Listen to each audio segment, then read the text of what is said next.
వినాయక చవితి అనేది హిందూ సంప్రదాయంలో అత్యంత ముఖ్యమైన పండుగలలో ఒకటి. ఈ పండుగ గణపతి జన్మదినంగా జరుపుకుంటారు. గణేశుడు అంటే విఘ్నేశుడు, అంటే విఘ్నాలను తొలగించే దేవుడు అని అర్థం, మరియు శుభకార్యాలకు ఆది దేవుడు. ఈ పండుగ భాద్రపద శుద్ధ చవితి నాడు, సాధారణంగా ఆగస్టు లేదా సెప్టెంబర్ నెలలో వస్తుంది. ఈ రోజున భక్తులు గణేశుడిని పూజించి కొత్త ప్రారంభాలు, సంపద, సంతోషం మరియు విజయం కోసం ప్రార్థిస్తారు. ఈ వీడియోలో వినాయక చవితి యొక్క చరిత్ర, ఆచారాలు, సంప్రదాయాలు మరియు ఆధునిక జరుపుకోలు గురించి పూర్తిగా తెలుసుకుందాం. వినాయక చవితి యొక్క మూలాలు హిందూ పురాణాలలో లోతుగా ఉన్నాయి. గణేశుడు శివుడు మరియు పార్వతీదేవి యొక్క కుమారుడు. ప్రసిద్ధ పురాణ కథ ప్రకారం పార్వతీదేవి తన శరీరం పైని మలినాలతో గణేశుడిని సృష్టించి తన స్నానగృహం బయట కాపలాగా నిలబెట్టింది. శివుడు రాగానే గణేశుడు ఆయనను ఆపడంతో శివుడు కోపంతో గణేశుడి తలను తొలగించాడు. తర్వాత పార్వతీదేవి బాధతో శివుడు గణేశుడికి ఏనుగు తలను అనుగ్రహించి ఆయనను తిరిగి జీవింపజేశాడు. ఈ కథ గణేశుడి జననం మరియు ఆయన ఏనుగు తల గురించి వివరిస్తుంది. మరొక కథలో గణేశుడు మరియు కార్తికేయుడు పోటీ పడ్డారు. శివపార్వతులు వారికి ప్రపంచాన్ని 3 సార్లు చుట్టి రమ్మని చెప్పారు. కార్తికేయుడు తన నెమలిపై ప్రపంచాన్ని చుట్టడానికి వెళ్ళగా గణేశుడు తన తల్లిదండ్రుల చుట్టూ 3 సార్లు ప్రదక్షిణ చేసి వారే తన ప్రపంచమని చెప్పాడు. ఈ తెలివితో గణేశుడు గెలిచాడు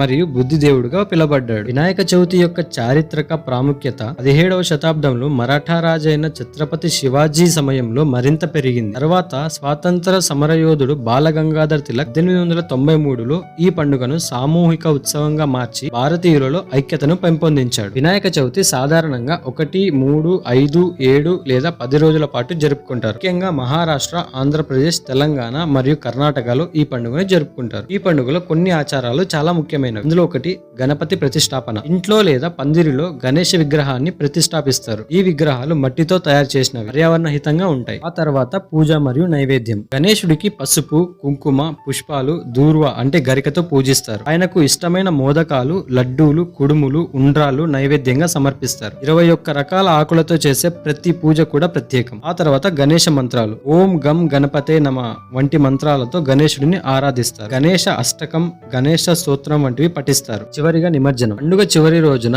గణేష విగ్రహాన్ని నీటిలో అంటే నది, సముద్రం లేదా చెరువులో నిమజ్జన చేస్తారు. ఈ సమయంలో గణపతి బప్ప మోరియా, మంగళమూర్తి మోరియా అనే నినాదాలతో ఊరేగింపులు నిర్వహిస్తారు. ఈ రోజుల్లో వినాయక చవితి ఒక సామాజిక మరియు సాంస్కృతిక ఉత్సవంగా మారింది. మహారాష్ట్రలోని ముంబై, పూణే మరియు ఆంధ్రప్రదేశ్, తెలంగాణలోని హైదరాబాద్, విజయవాడ వంటి నగరాల్లో భారీ గణేశ విగ్రహాలు, రంగురంగుల పందిర్లు మరియు ఊరేగింపులు సాధారణం. ఈ పండుగ సమాజంలో ఐక్యతను, సామరస్యాన్ని పెంపొందిస్తుంది. అయితే పర్యావరణ సమస్యల కారణంగా ఈ రోజుల్లో ప్లాస్టర్ ఆఫ్ ప్యారిస్ విగ్రహాలకు బదులుగా మట్టి విగ్రహాలను ఉపయోగించమని ప్రోత్సహిస్తున్నారు. వినాయక చవితి కేవలం ఒక పండుగ మాత్రమే కాదు, ఇది జీవితంలో విఘ్నాలను అధిగమించడానికి, కొత్త ప్రారంభాలను స్వీకరించడానికి మరియు తెలివితేటలతో ముందుకు సాగడానికి ఒక స్ఫూర్తి. గణేశుడు మనకు ఓర్పు, బుద్ధి మరియు నమ్మకాన్ని నేర్పిస్తాడు. ఈ పండుగ సమయంలో మనం కలిసి ఆనందించడం, సమాజంలో ఐక్యతను పెంపొందించడం మరియు పర్యావరణాన్ని కాపాడుకోవడం ముఖ్యం. ఈ వినాయక చవితి మీరు కూడా గణపతి బప్పను పూజించి